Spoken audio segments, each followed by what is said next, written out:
উহুদ যুদ্ধের একটি ঘটনা বলে পারছি না। এক সাহাবীকে নবী করিম সাল্লাল্লাহু আলাইহি সাল্লাম নিজের তরবারিটা তুলে দিলেন, যাও রণাঙ্গনে ঝাঁপিয়ে পড়ো। তিনি তরবারি হাঁকাতে হাঁকাতে যুদ্ধ করছেন। হঠাৎ করে দূর থেকে মনে হলো কোন একজন প্রতিপক্ষের যোদ্ধা কাউকে ধরাশয়ী করেছে বা কিছু একটা করছে। তিনি দৌড়ে সেখানে গেলেন, যে দেখতে পেলেন একজন নারী যিনি একটি লাশের সাথে এমন আচরণ করছেন যেটি কোনো মানুষ সহ্য করতে পারে না। আপনারা সবাই কম বেশি জানেন।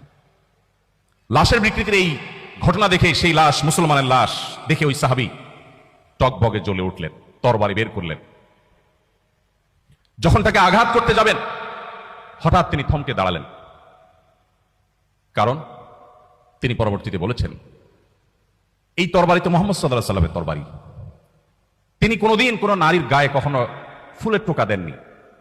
এই নারী যত বড় অপরাধী করুক না কেন, অন্তত মুহাম্মদ সাল্লাল্লাহু আলাইহি সাল্লামের তরবারি দিয়ে তাকে আঘাত আমি করতে পারি না। আপনি কোথায় পাবেন সেই জীবন আদর্শ?